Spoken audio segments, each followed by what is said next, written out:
Hello, my name is Jeff Rapkin. I'm here for FloridaDocs.net. Today I'm going to be explaining to you very quickly what a pleading is. A pleading is a legal term for a legal document that you use to ask the court to do something for you. They all have similar things in common.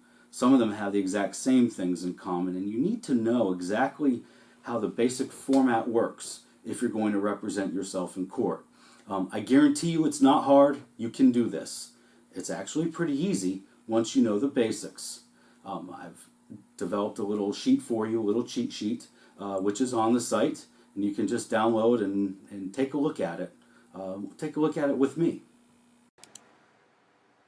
Court documents you file in your case are called pleadings. All pleadings have similar rules and requirements. I'm calling this the anatomy of a pleading because we're going to break these things down. This is a copy of the sheet that you can find next to the button you clicked on to watch this video. I've outlined all the aspects and parts of a basic pleading.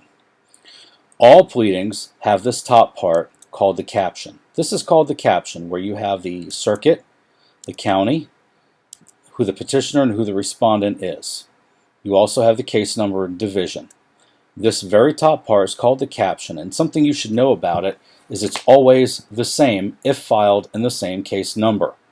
So from now on till the end of time, anything John Jones or Jane Jones files under 19151DR is going to look exactly the same. John Jones will be the petitioner, Jane Jones will be the respondent. It doesn't matter if Jane Jones is filing a petition herself or filing a motion herself. She may be the moving party, she may actually be the petitioner, but this caption is going to stay the same. And you should also know that there's no advantage to being either the petitioner or the respondent. All it does is tell the court who filed first. And it means nothing in a family case. There is no benefit to being the petitioner or the respondent, to getting to the courthouse first. There just is no rhyme or reason to it. It's just the way these things are labeled out. So, if you were filing any pleading in your case, it has to have these aspects in it. It has to have it has to have the circuit, has to have the county, has to have who the petitioner and the respondent is, and the case number. Okay, that's the caption. After the caption comes something called a heading. Okay, a heading tells the court, tells the judge, tells the opposing party whatever it is you're filing. In this case, Jane Jones is filing a motion for continuance. Jane Jones say she's got a work conflict. They set a case management conference, or they set a hearing without checking with her, and she's got a work training she has to go to, or it's her parents' 50th anniversary, or some other rhyme or reason she needs to have the case moved out. Okay, so if she was filing a motion for, say, child support, she needs money for help with the kids, she wouldn't put a motion for continuance. It'd be a motion for child support. Okay, if she has no car to drive, the husband, John Jones, has decided he's going to keep all 5 cars or whatever it is, she would file a motion to compel the judge to order John to give her a car. Whatever it is you're asking for, whatever you're moving the court to order for you, goes up here in the heading. Okay? The next part, this is an introduction sentence that basically just says, now comes Jane Jones. She's representing herself. She's pro se. She files this motion, the motion to continue. You copy whatever this is on top. And here's what she's saying. This is always the same. Now comes you. If John's filing, John put his name here, and whatever it is he's asking for would go here. This is called the body of the pleading.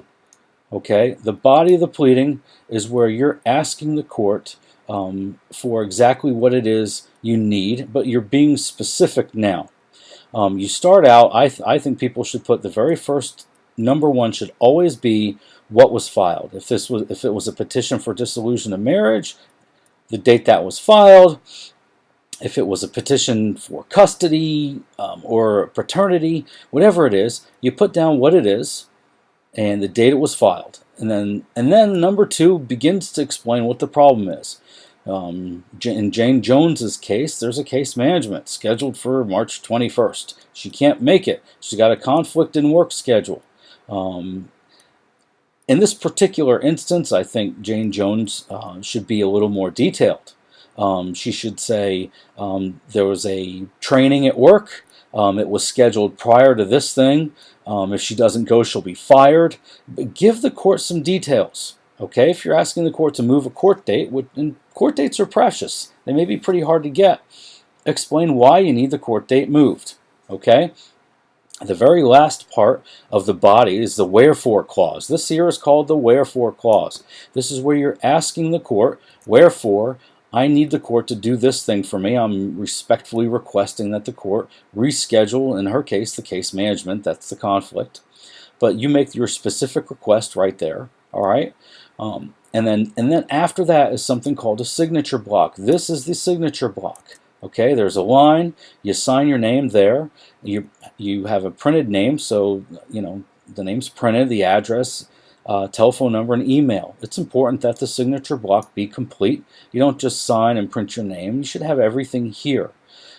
After that is something called a certificate of service. Every pleading, every single one has a certificate of service where you're certifying. You are certifying to the court that you gave a copy to the opposing party, in this case John. Jane's filing it against John. If John was filing, Jane would be here. Or the person's lawyer. If John has an attorney, Jane would send this to John's attorney, and John's attorney's address would go here, whatever it is. Okay? You're certifying that she's certifying in this case that she mailed it, but if you hand delivered it, you could put hand delivered here, or mailed and emailed, whatever it is. You have to ensure that the other side has gotten a copy, the date you sent it. Put the date you sent it right here. Okay, and then look at this, you've got another signature block, and of course that's dated. All right, the date you sign the certificate of services also goes into the pleading. That's it. That's all there is. So let's just recap. Every single pleading has a caption, which is this top part, where you put down the circuit, the county, who the petitioner is, who the respondent is, and the case number. That's it. That's all that goes into the caption. Okay. Then every pleading has a heading, which explains what the motion or the petition or whatever it is you're filing for.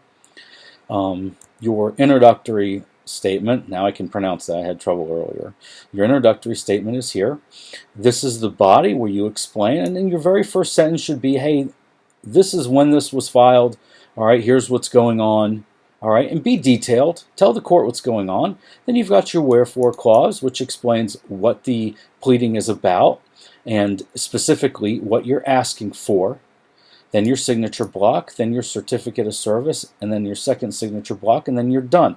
Remember, the rule of threes, okay? You're always going to have at least 3 copies of every pleading.